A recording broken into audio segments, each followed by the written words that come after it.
Origin, we create worlds, so stand es auf der Verpackung von Crusader No Remorse. Ende 1995 war das, als sie mit diesem Actionkracher auf den Markt kamen. Bis 1997 war er auf dem Markt erhältlich in Deutschland, dann wurde das Spiel indiziert und dazwischen hatte ich eine Menge Spaß damit. Die Frage ist ja immer, macht's jetzt auch noch Spaß?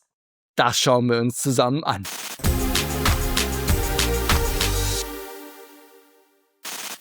Da habt ihr es hinten drauf, das USK-Siegel ab 18. So war das damals. Und wisst ihr was? Ich möchte heute gar keine Diskussion darüber führen, ob das jetzt so war oder nicht.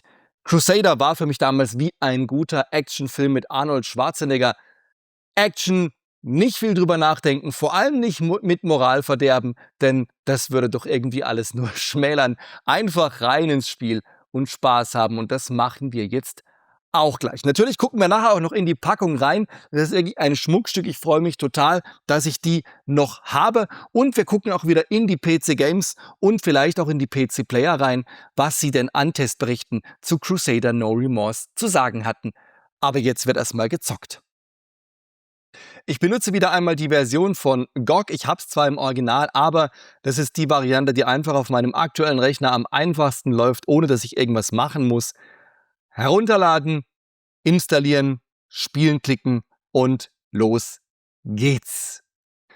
Ja, und da haben wir es schon, den Launcher Crusader No Remorse DOS Launcher. Wir gehen nicht in die Settings, wir gehen gleich ins Spiel. Ich bin echt gespannt.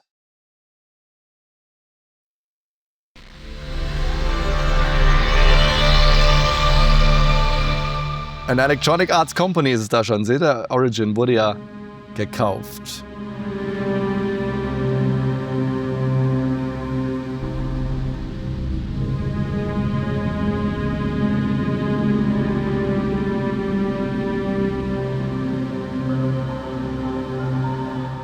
Ah, sensationell. Ich erinnere mich. Wie früher. Wahnsinn.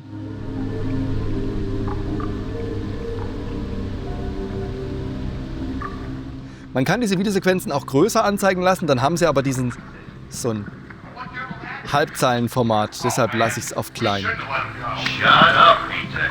They were civilians, not rebels. You keep making noise, the command will land. You see the shell casings? That wasn't a rebel ambush. Commander ordered the Metron unit to take out our Friendly fire. They just stepped in the wrong line. friendly fire. Commander tried to waste us and let the scabs go. Man. We'll be frank for sure. Nobody's going down. Just keep your motion check. We can't go home. Diese Animation. Yes, we can. Now get static. All right, we didn't find any rebels, so we couldn't have let them go, right? No, we just said I had to be okay about this.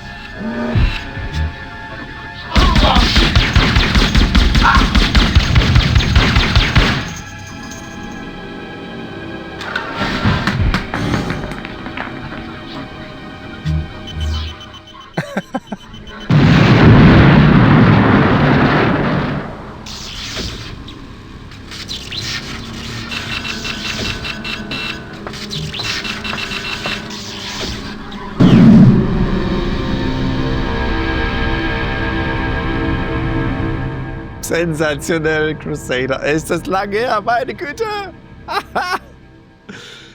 Ach du Schande, 30 Jahre. So, da sind wir auch schon drin. Ich habe das Spiel übrigens auf Englisch gelassen, habt ihr gemerkt, ich finde die Sprachausgabe einfach gelungener.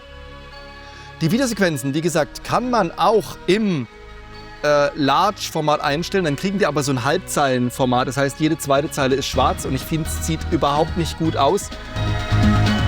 Bei mir geht's dann noch, aber fürs Video ist es einfach nicht gut. Ich habe sie deshalb im kleinen Format gelassen. Ansonsten Animations, alles auf On. Wir machen keinen Frame-Stip, wir machen keinen Limit Blast, wir haben keine Einschränkungen. Wir steigen ein in das Spiel. Wir machen übrigens leichtester Schwierigkeitsgrad. Es wird ziemlich knackig, das erinnere ich mich noch. Und ich will ja aber auch nicht ständig ins Gras beißen.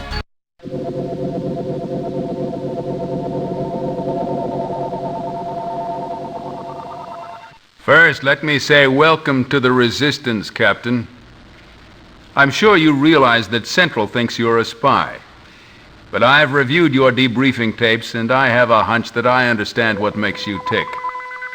Enough so that I've persuaded Central to give you a chance. one shot to prove your sudden change of heart. You are to spearhead an attack to take a consortium refinery offline, permanently.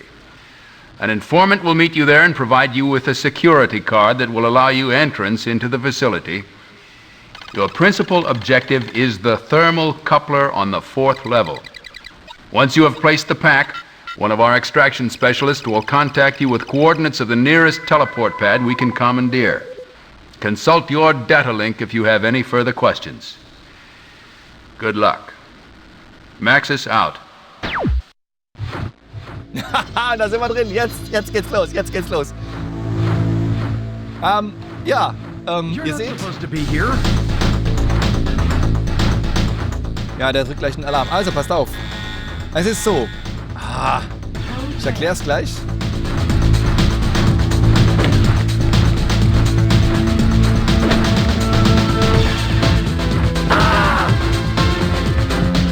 Also erstmal schalten wir den Alarm aus. So, jetzt pass auf. Also, es gibt mehrere Arten, das Ding zu steuern. Entweder man macht es so wie ich über den Nummernblock, den man übrigens auch doppelt belegen kann. Ich habe es jetzt so gemacht, dass er immer in die Richtung läuft, in die er schaut. Man kann ihn auch umschalten, dass er immer in die Nummernblock-Richtung läuft. Das finde ich aber total verwirrend. Man kann ihn auch über die Pfeiltasten steuern.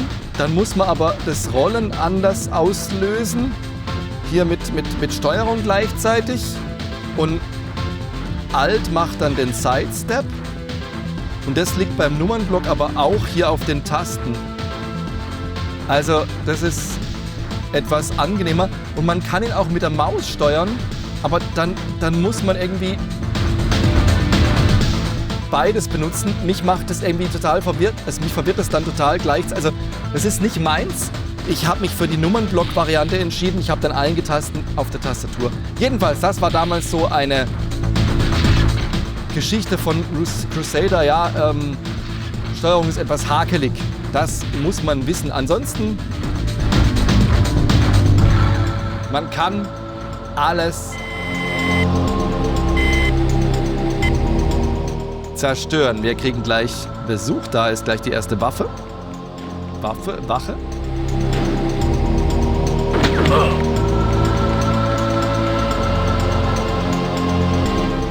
Und ich höre auch eine Kamera. Da ist eine. Seht ihr das? Jetzt kann ich natürlich entweder reinstürmen, mich entdecken lassen. Ich kann aber auch gucken, ob ich reinroll. Und sie ausschalten.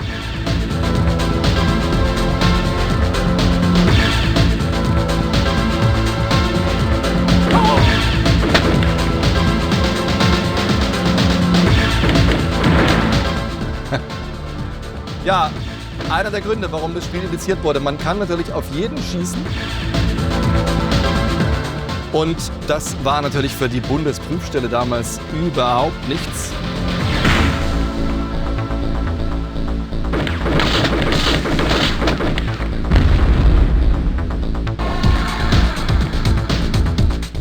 Nutzen, öffnen. Sehr schön. Und ihr seht auch, es ist so ein bisschen ähnlich wie Ultima 8. Ultima 8. Und es ist auch tatsächlich eine Weiterentwicklung der Ultima Engine. Hoppla. Sie haben Gott sei Dank dieses Scrolling weggelassen, sondern die Grafikpositionen sind fest. Dafür ist es relativ schnell. Auch auf damaligen Rechnern war es relativ gut spielbar. Security! Code Red. Oh, und dieser treibende Soundtrack, oder? Jedes Level hatte einen eigenen Soundtrack, das war schon klasse. Da unten ist eine Wache gekommen. Ach so, weil ich einen Alarm anhab.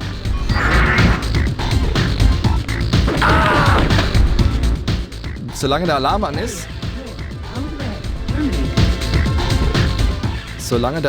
ist,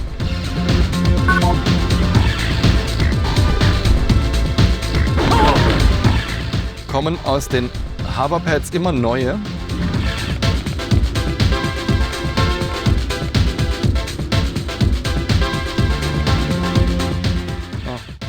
Das weiß ich noch nicht.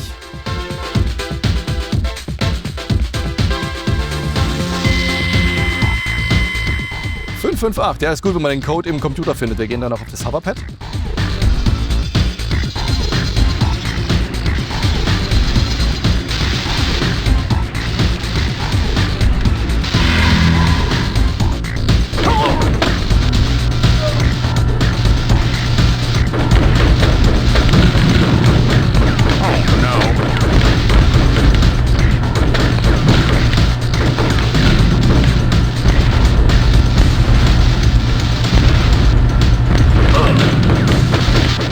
Das da will ich haben.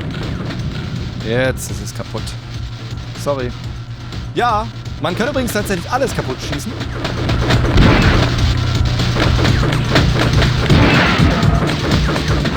Also auch Kisten, Geländer.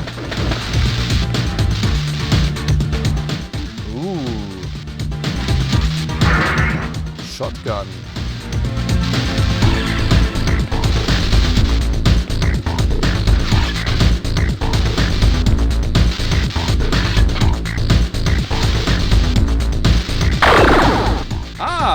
Habe ich nicht gesehen. Schaut mal da auf dem Boden. Ah, da sind... Autsch. Ja, wo war ich eigentlich? Genau. Grafik-Engine von Ultima 8. Genauso bescheiden steuert sich übrigens auch ab und zu die Spielfigur. War es nicht 558?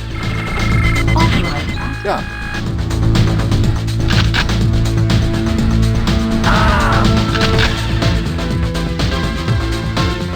Also man sieht, ab und zu bleibt er einfach hängen. What are you doing here? So, Waffe umschalten. Pass mal, wir können sogar die Aktenschränke zerstören. Ja, Kamera. Also man kann wirklich alles kaputt machen. Ich weiß nicht, ob es Sinn macht, dass man Aktenschränke kaputt machen kann, dass die explodieren, aber warum auch nicht? Es hat damals Spaß gemacht.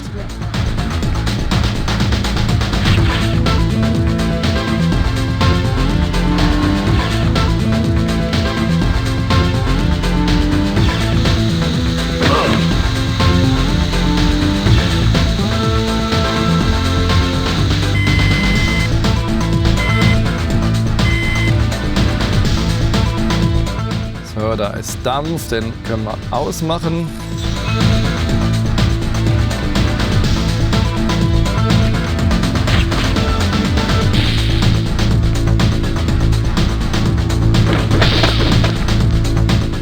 So, wir haben doch... Ah, schade. Ich dachte, wir haben schon solche kleinen Bomben. Ah!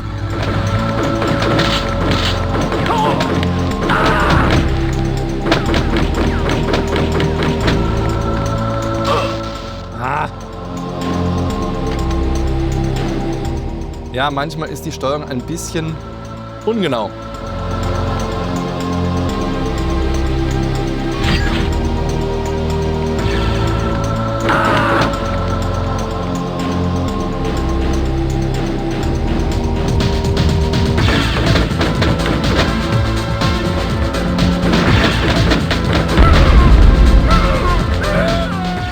Okay.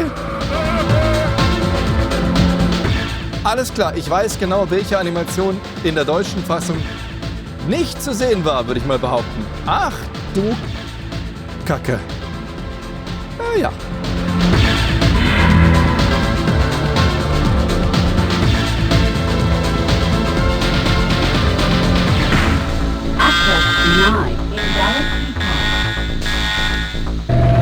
Code red. Unauthorized entry. Computer sighted. Halten wir fest. Na.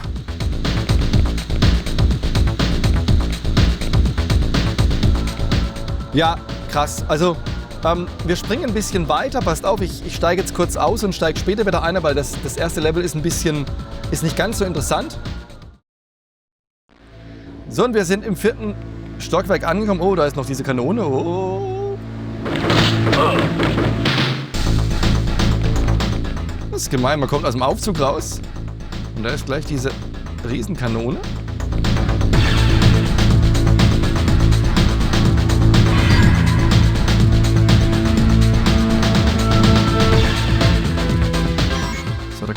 ausschalten. Schau mal, da ist so ein Sensor. Ja, genau. Wenn man nämlich dann da durchläuft, dann schaltet das wieder an.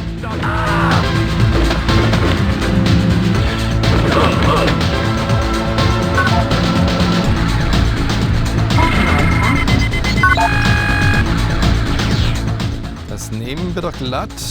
Na, Medikit? Geht nicht? Schade. Und diese Batterien kann man doch benutzen, oder? Inventory, man kann... Ja, pass auf hier. Das da, oder? Use. Da kriegt man ein bisschen Energie zurück. Da wird dann der Schaden ein bisschen minimiert.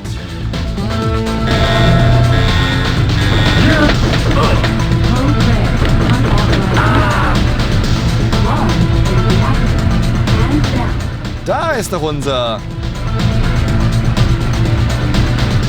Sehr schön. So, was haben wir denn da? Halt.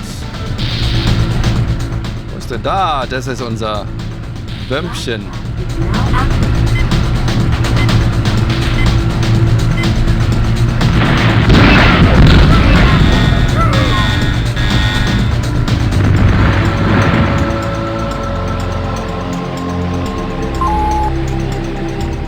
Telefon. Mission accomplished. Nice job, Tin Man. I'm the wizard. With your ticket out of here. So, fire up your servos and get to the teleport pad on level 4. I had to rewire the transport grids for 3 whole sectors just to get this jump point, and I can't guarantee if I'll be able to hold it for long. So you best be quick. Wizard out. Quick. Ist doch meine Spezialität. Schnell sein. Security!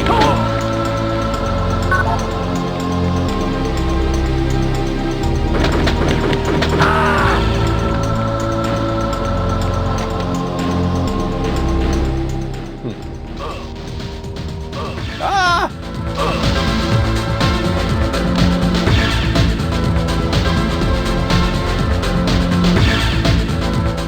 Wo? Ach, da ist der Sensor. Guck mal da an der Wand. Da ist er. Au, au, au, au, au. Ist okay, ja, du Nervteil. Aufzug.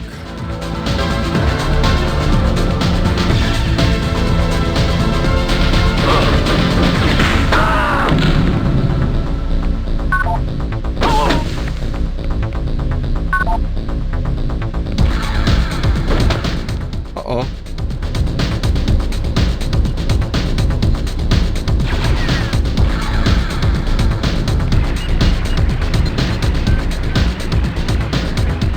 Ja, da muss man Barrieren ausschalten. Ah.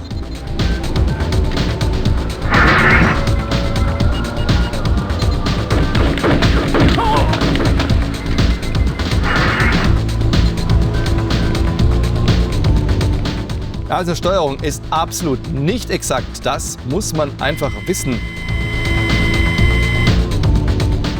Has been changed to 201. Remember, ja, natürlich, Spicer everywhere. Genau, die Message sollte man löschen, bevor ich sie lesen kann. Also 201.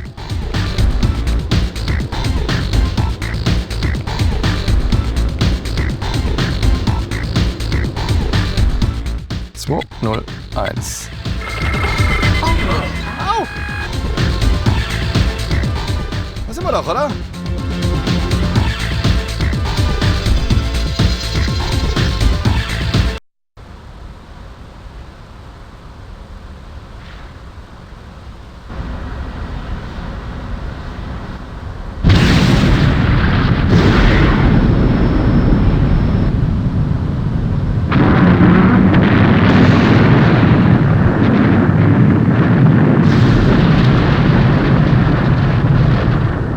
Sehr schön. Rebel Headquarters.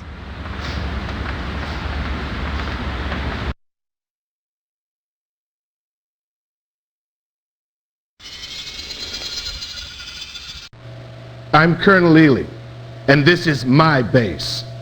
Listen, Captain, I'm gonna level with you. I don't like this arrangement any more than my troops do. They may not look like much, but they run like freaking clockwork out in the field. And I won't stand for anything or anyone that compromises my team. Comprende? You'll be quartered down the hall from here.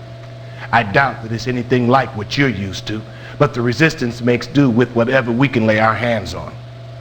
You'd better settle in quickly. We lost Philadelphia to the WEC last night, and the word is that the next push is going to be in our sector.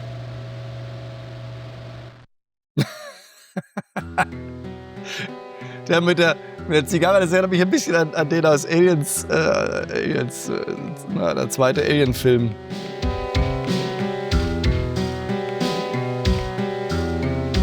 Hey, what you doing here? Schalten wir die Musik ein bisschen leiser. Na, ist schon. Ja, aber also passt. Genau, wo sind wir denn jetzt hier? Ah, da. Wir gehen mal die Leute durch. Come. Hello. Weasels, the name. Selling weapons is my game. The finest of consortium plunder brought to you at low prices. Hey, I do it for free, but a man's got to pay his people, you know. Also, I got to take care of my little baby. Baby. This stuff isn't exactly easy to come by either, if you know what I mean. So tell me, Captain, what can I do for you today? Huh?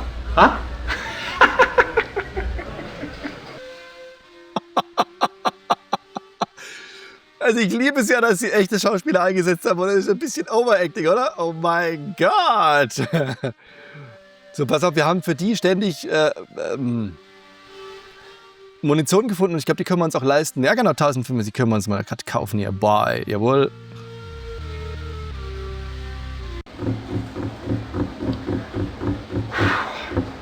So, have you made up your mind? Is this what you want? Yes. Only the best for you, Captain. Remember, tell all your friends. Come see Weasel, your one-stop weapons shop.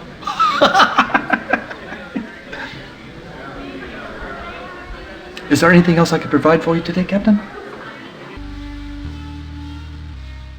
Es ist also wirklich... Oh Mann. Klischees wie im Actionfilm natürlich.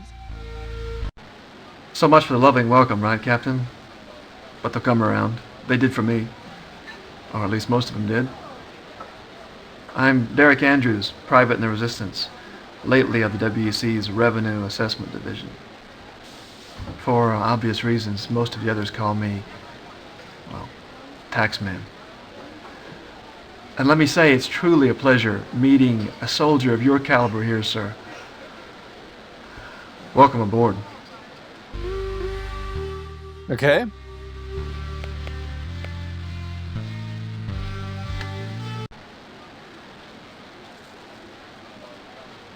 I don't know who you are, but I know what you are.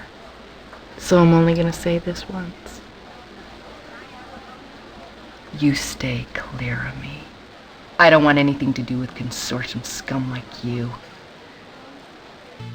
Okay. Sehr nett. Aber es ist witzig, oder? Es hat so was Rollenspielmäßiges.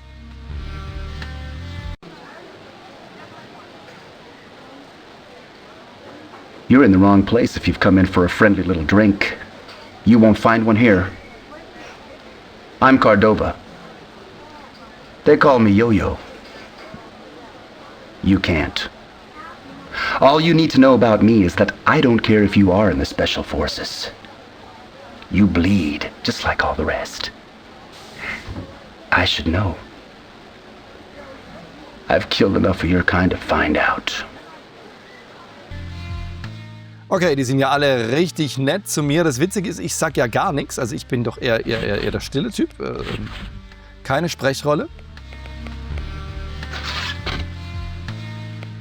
Man kann auch keine Antworten geben oder so.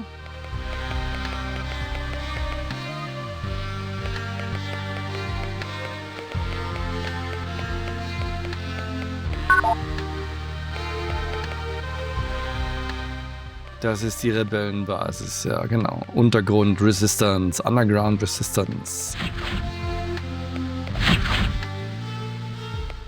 Da ist der Typ. Wollen wir so eine neue Mission, oder?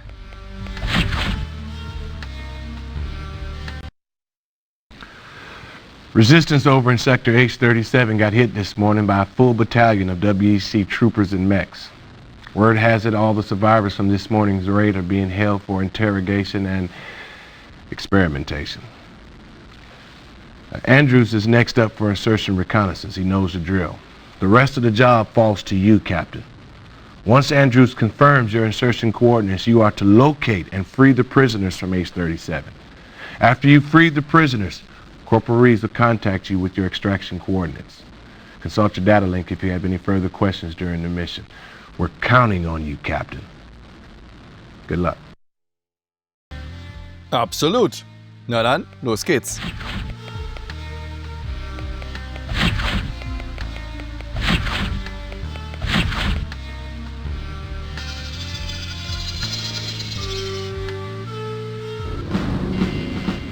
Oh. Code red. Unauthorized entry. Ja, super, mitten in der Action.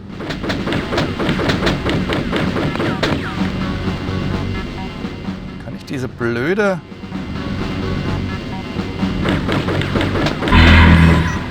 Alarmknopf ausschießen. Ja, sehr schön. Alles geht doch mit irgendwie mit der... So, bis auf, wir haben doch jetzt eine neue... Die Schrotflinte? Nee, wir haben... Na, genau, die da.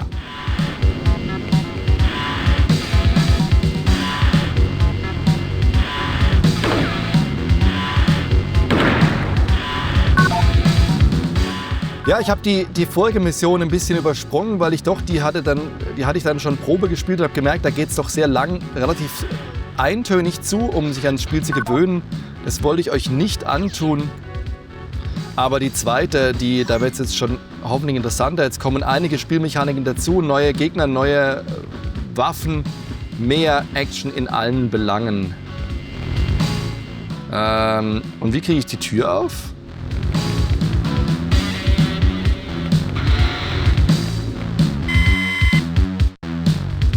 Area secure.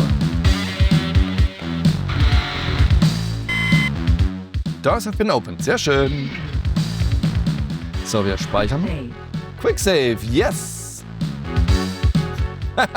Quick Save mit Bestätigung.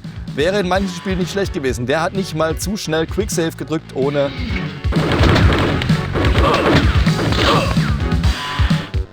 an der richtigen Stelle zu sein? Quick Save im freien Fall und jedes Mal wieder gestorben.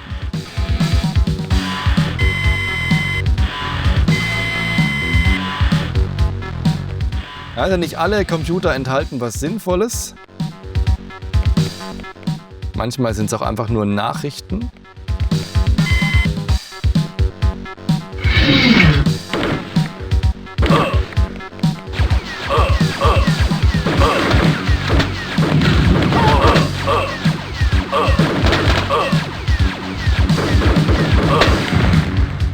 Autsch. Nicht nett.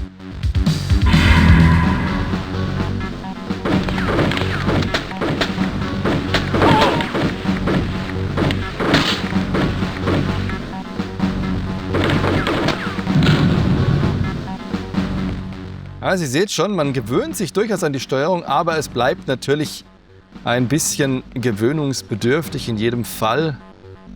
Da sind wieder so Knöpfe hier, solche Dinge auf dem Boden. Wie mache ich die aus? Kann ich die ausmachen?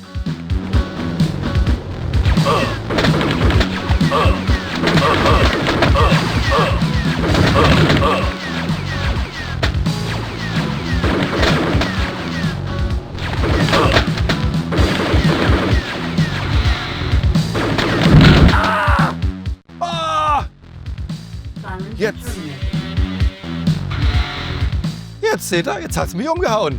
Verdammt! Halt, Quick Load. Wo ist Quick Load? Ah, Quick Load. Load Game. Quick Load. Ja, Quick Load, F4, da ist doch F4, Quick Load. Ach du Schande, ja, da seht ihr mal. So schnell kann's gehen. Meine Güte, hier. Lass mal auf, Spider-Bomb. Ich könnte doch.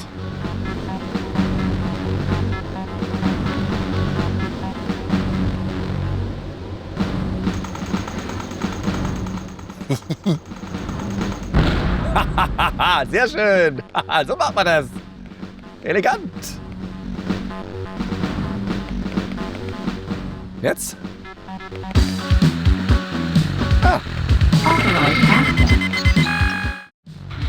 Es ist wie ein Action-Rollenspiel und ich muss sagen, es steuert sich echt tricky.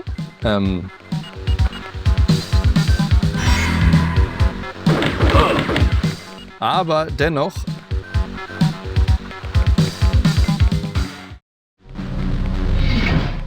pass mal. Ja. Pass mal auf, wir machen das einfach so. Wir können doch seitwärts drunter durchrollen. Ja, genau. Ach, und pass mal auf.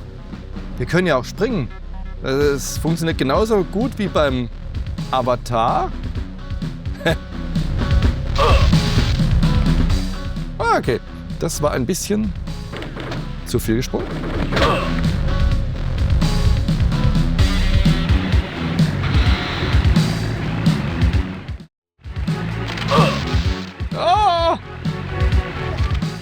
Seht ihr das da? Oh, Schaltflächen auf dem Boden. Da ist auch was Kleines. Ah, super hier.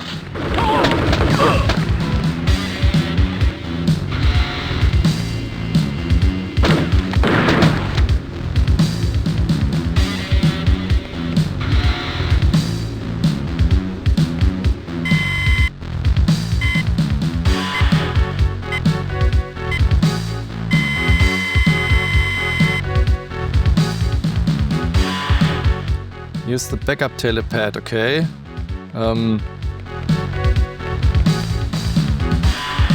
Quick save. Pass mal auf. Ich ahne was.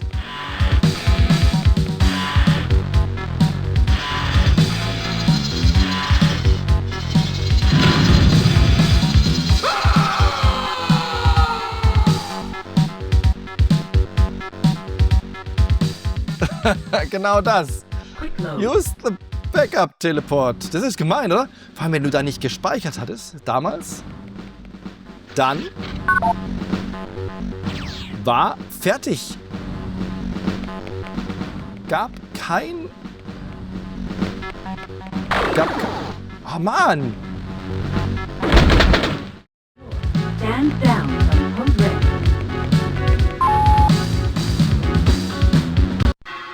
Ah. Insertion coordinates verified, Captain. We'll be dropping in right in the middle of a maximum security zone. Presence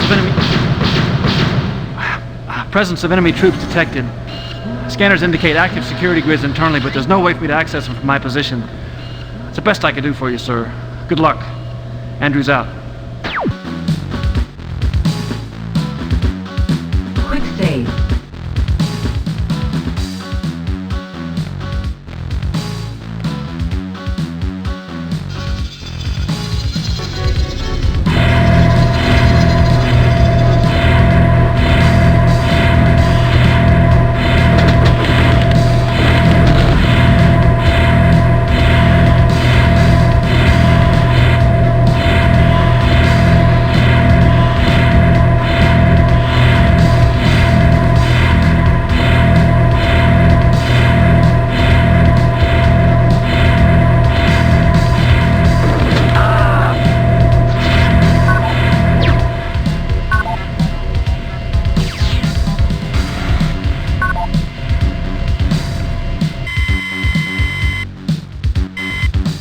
Eins, 7, 9.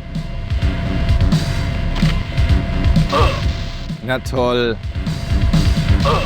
Ja. Ja, und jetzt? Rüberhüpfen oder was?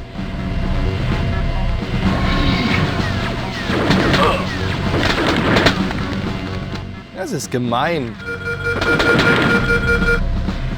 Code red.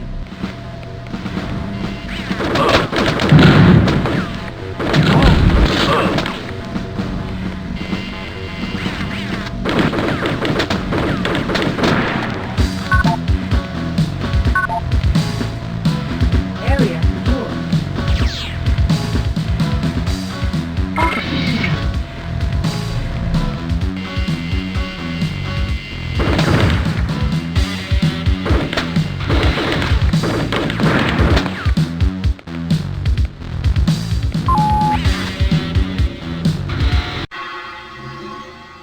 Das sieht nach Kamera aus.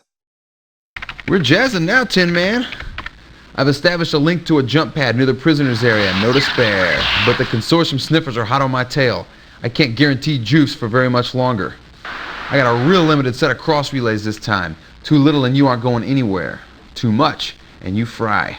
Spring the prisoners fast. I'll stay on the power grid as long as I can. Wizard out.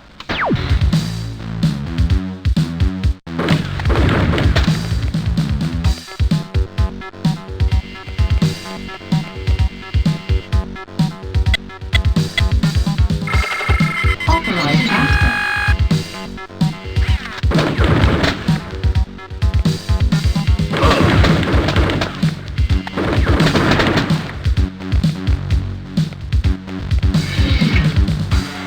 Was macht er jetzt? Ah, Should I send a thank you note to the Resistance for their contribution to our work on the mine probe, do you think, Doyle? Wait, you're not Doyle. Where's Doyle?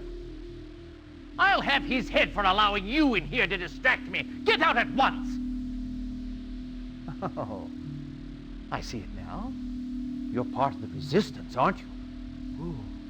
Well, if you've come for the prisoners, take them. You see, they'll be of no use to anyone now. Take them back to your pitiful comrades as a promise of the future from Dr. Gregor Hoffman.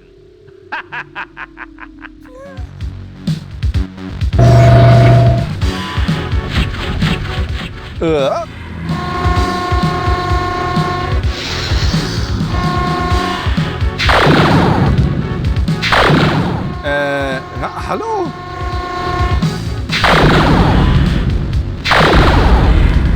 What the f...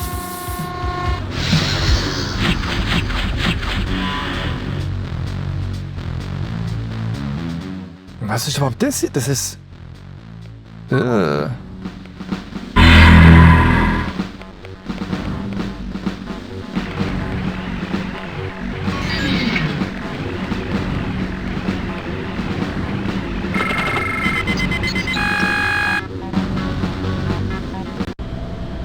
You're not going to shoot me. You must be with Central then. So if you're here to rescue me, let's get the hell out of here. More guards are bound to show up soon. Oh, by the way, nice idea to use the silencer suit. You really had me worried. Mhm. Ja, das ist voll eklig.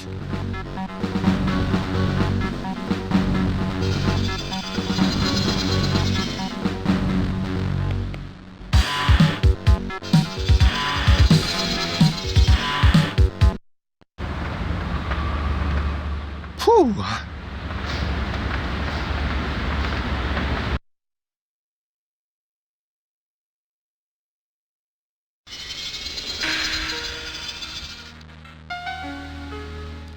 Sehr, sehr cool.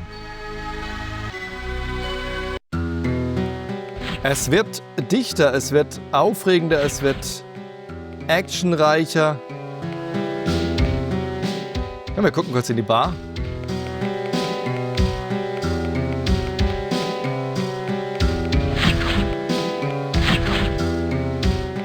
Ja, da ist jetzt jemand Neues, oder? Glad to see that you're still in one piece, Tin Man. My name's Troy Reeves, but most folks around here just call me Wizard, because I spend all my time outrunning your consortium gadget jockeys. I'm what they call an extraction specialist. I'm the one who's responsible for bringing you back. In fact, you might say your life rests in my hands. Remember that. Okay, also, es ist schon witzig.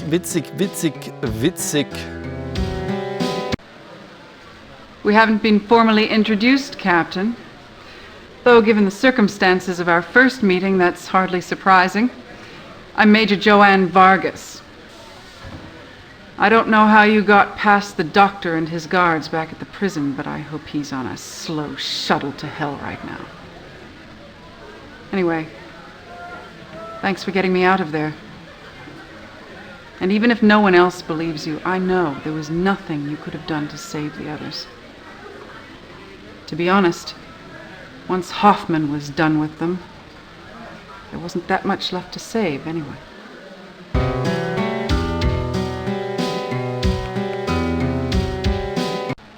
Ah, there you are. Never fear, the weasel is here. You know, there have been some prime pickings at the consortium trough, my friend, so look around. Now, if you don't see what you want, I'm sure I can get some at a later date.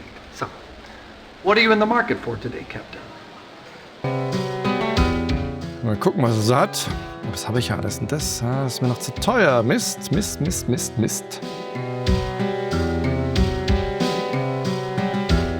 Ja, das macht keinen Sinn. Ich kann da... Yeah, but listen, I wouldn't be so picky if I were you, Captain. It may not be the finest merchandise, but it is the only deal in town, you know? I know the consortium has better equipment, but their pension plan sucks. You know what I mean? Sucks. Was haben Sie den Schauspielern gegeben? Maybe you'd like something else instead. Nein, ist gut. Was haben Sie den Schauspielern gegeben, damit die so... Okay. Wir gucken noch an den Anfang der 3. Mission, würde ich sagen, und dann machen wir ein kleines Fazit. The Resistance lost a lot of good people in that prison. You're lucky that Major Vargas's report to Central cleared you of any complicity in the death of the other soldiers you were sent to rescue.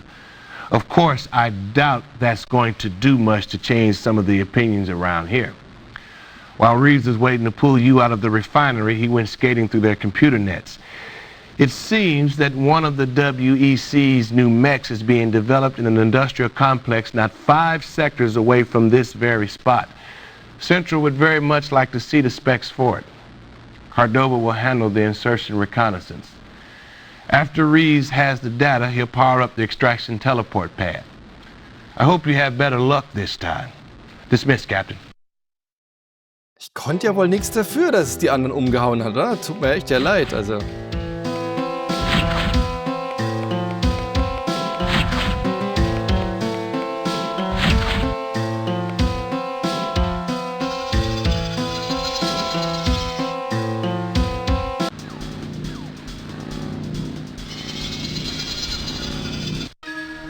Speichern wir gleich mal ab. Ihr seht, jede Mission andere Musik, anderes Setting und es wird immer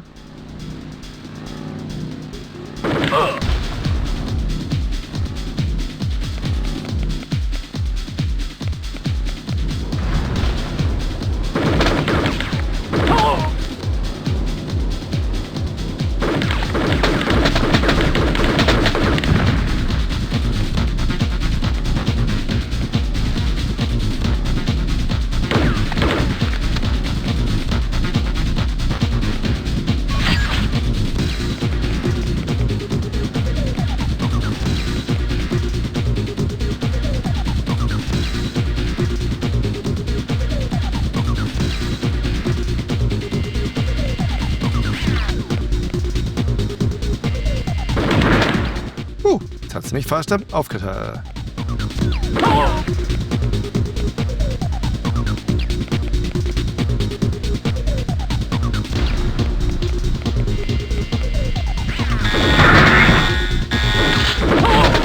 Code Red. Da ist eine Wache, die sieht etwas... Area secure.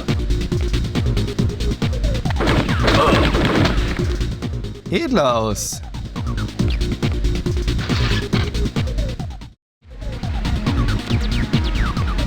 You're not authorized.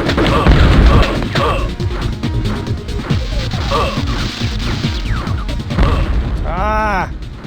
Also das ist alles so ein bisschen unexakt.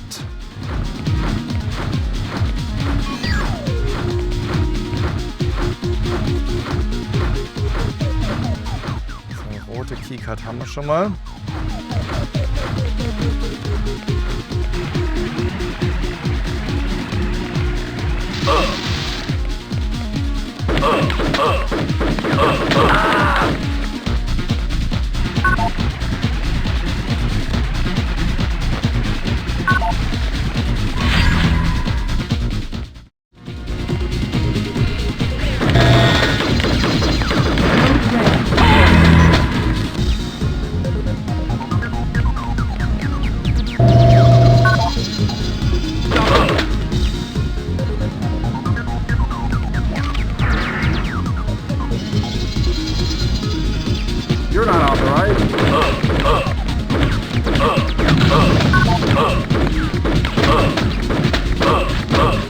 Ja, was ist denn jetzt hier? Ach so, ich habe keine Munition mehr. Ah, kein Wunder. Ah.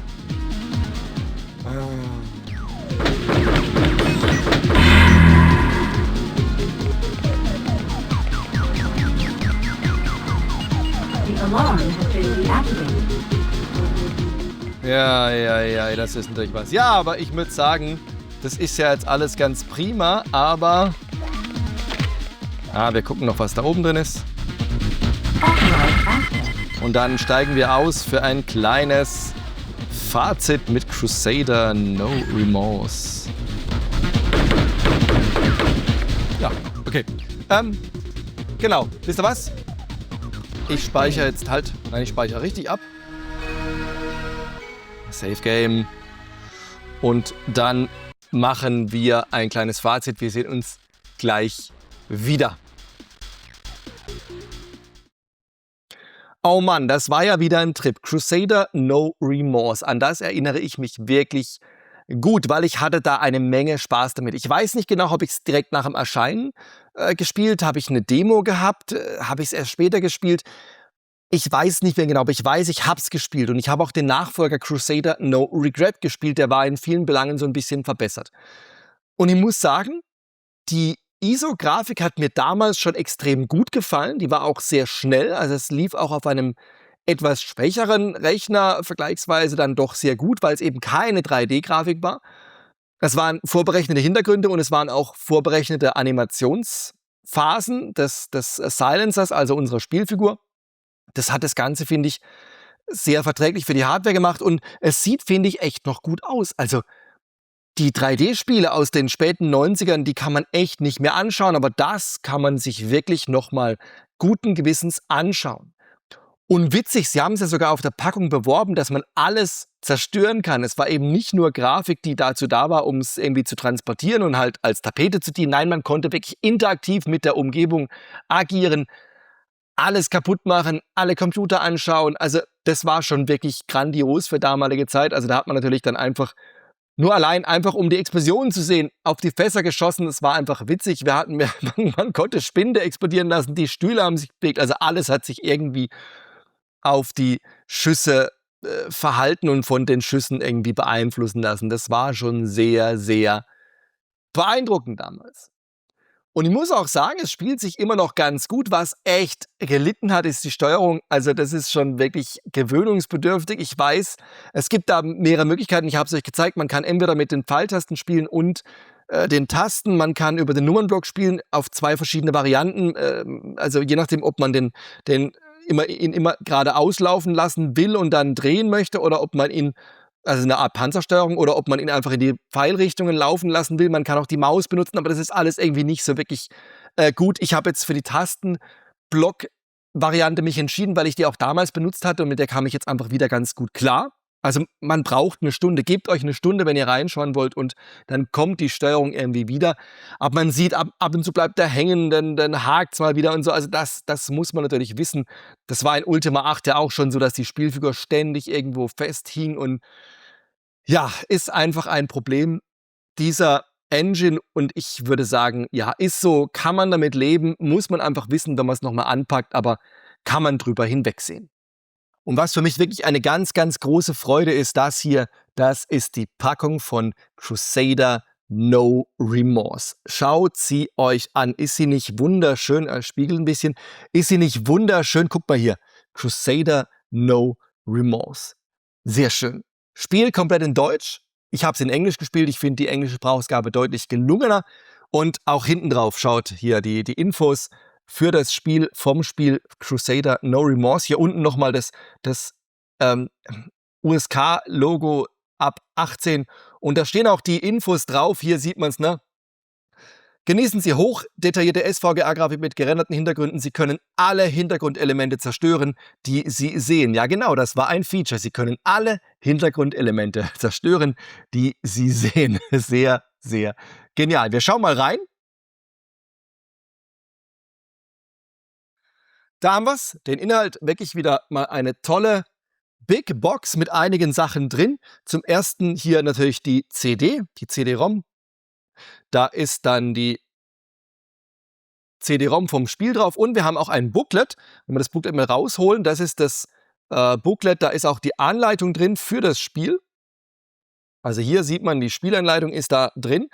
Es gibt 2 Anleitungen. Einmal die im Booklet, die ist auch bei der GOG-Variante dann als PDF beigelegt für die Steuerung. Also da ist die Steuerung beschrieben, da sieht man es auch, diese Nummernblock-Geschichte, ne? Und dann auch so ein paar taktische Tipps, also wie man ihn steuert und wie man das Ganze angeht. Das war hier im Booklet drin. Dann haben wir hier noch weitere Inhalte. Zum einen natürlich nochmal ein großes Handbuch hier von Crusader. Da ist dann wirklich alles nochmal beschrieben.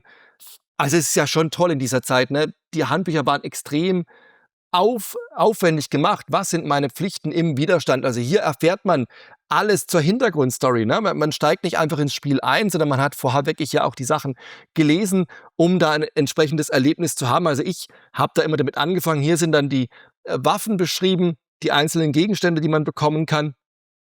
Alles sehr, sehr schön. Dann die einzelnen Gegnertypen. Also hier ist wirklich alles drin, was man so wissen muss. Und dann auch nochmal Story-Informationen, also ein Haufen Hintergrundinfos, die man so braucht, um das Spiel einfach zu genießen. Also man sieht hier, klasse, ne? Mit Bildern und Informationen. Es war eben nicht nur das Spiel, es war dann wirklich auch noch eine Menge Informationen außenrum. Dann haben wir noch die Installationsanleitung und die Referenzkarte natürlich, um das Spiel zu installieren. Hier ist auch hinten drauf nochmal die Steuerung beschrieben, also wie man das Spiel steuern kann. Hier mit den ganzen Steuerungskommandos, wie man es auch immer steuern möchte. Ein wichtiger Hinweis für die Nutzer von einem Joypad, Graphics Gamepad, auch das natürlich sehr wichtig damals. Und dann auch ganz cool hier eine Art Poster. Ich falte das gerade mal auf. Vorsicht, nicht beschädigen. Hat die Jahre überdauert, soll auch noch ganz bleiben. Das ist eine Art Zeitung. Hier, schaut mal. Sieht man das? Eine Art Zeitung. Hier. Schlagzeile. Steht an der Seite. Eine Art Zeitung über die Welt von Crusader mit Artikeln, mit Infos aus dem Widerstand. So. Also richtig klasse. 2 große Seiten, ne? Vorder- und Rückseite mit Infos zum Spiel, rund ums Spiel. Also richtig cool. Also das zeigt mal wieder, die Big Boxen von damals, die waren einfach klasse. Also wenn ich mir anschaue, was da alles drin ist hier, ne? Das ist echt. Und es war einfach Teil des Erlebnisses. Es war einfach Teil des Spielerlebnisses. Man hat dieses Ding gekauft, man hat es aufgemacht, man hat, wenn man wie ich dann vielleicht mit den Eltern unterwegs war, im Auto schon angefangen zu lesen, um sich dann zu Hause aufs Spiel zu freuen. Man durfte vielleicht auch nicht gleich an den Rechner ran, sondern musste erst die Hausaufgaben machen oder etwas anderes. Dann musste man es installieren, dann lief es nicht. Also es war einfach ein ganz anderes Gesamtpaket bei Crusader schlechthin und bei anderen Spielen eben auch. Die PC Games hatte den Testbericht in der Ausgabe 1295 drin. Den haben wir in einem anderen Video auch schon angeschaut, diesen Testbericht. Da ist er nochmal. Also ein großer Testbericht von Crusader No Remorse. Und sie waren tatsächlich sehr positiv eingestimmt. Was beim PC Games Test sehr witzig ist, die haben es so ein bisschen verglichen mit Little Big Adventure. Ja, kann man mal machen, weil es natürlich beides isometrische Grafik ist. Aber rein inhaltlich jetzt natürlich eher nicht. Aber man sieht es hier unten, da haben sie es verglichen, Little Big Adventure und Crusader. Da haben sie also die Punkte des Spiels gegenübergestellt und das miteinander verglichen. Das war eben in der PC Games so im Test drin. So haben sie es dann auch im Statement geschrieben und ja, also dieser Vergleich, ich weiß nicht, ob ich den wirklich gezogen hätte, also sei es drum. Aber sie haben es auf jeden Fall gut bewertet. Ein actionreiches Spiel, tolle Grafik, toller Sound, Musik, alles echt vom Feinsten. Also das hat damals wirklich einen guten Eindruck bei der PC Games hinterlassen. Auch die PC Player hat sich's angeschaut, das Spiel, eine Ausgabe früher. Da sieht man den Testbericht, also erst das Cover und dann den Testbericht. Und diese haben auch hier 2 Doppelseiten haben sie Crusader gewidmet. Ich habe es hier neben mir und ich blende es euch gerade ein. Heinrich Lehnhardt war nicht vollends überzeugt. Er hat geschrieben, es sei sehr actionreich, aber es sei eben auch wenig abwechslungsreich. Das stimmt. Es wiederholt sich natürlich immer wieder, es wird immer schwerer, dadurch ist schon eine gewisse Abwechslung drin, es kommen andere Gegner, es kommen neue Gadgets, neue Waffen. Aber klar, Spielprinzip bleibt über die weite Strecke dann einfach doch das Gleiche. Aber trotzdem 75% in der PC Player, das war ja schon fast eine Adelung, die PC Player ja immer etwas kritischer. Also ja, kein schlechter Testbericht, aber auch kein perfekter Testbericht. Sie haben da wirklich ehrlich damit gearbeitet und haben gesagt, ehrlicherweise, ja, ist nicht alles perfekt, aber es ist auch nicht alles schlecht. Ich liebe ja diese Sprünge zurück in die alte Zeit. Manchmal macht's Spaß, manchmal macht's keinen Spaß. Und Crusader macht mir definitiv noch Spaß. Es hat seine Ecken und Kanten. Es ist ja klar, es ist eben Retro, es ist 30 Jahre alt und gerade das Thema Steuerung ist immer so eine Sache. Also Steuerung ist bei den alten Spielen oft einfach ein Thema gewesen. Das hat man einfach über die Jahre dann doch deutlich verbessert. Das hat Crusader eindeutig. Aber es ist nicht so schlimm wie in Ultima 8. Ultima 8 fand ich wesentlich nerviger. Also ich finde, es geht einigermaßen. Mit dem Nummernpad kam ich zurecht.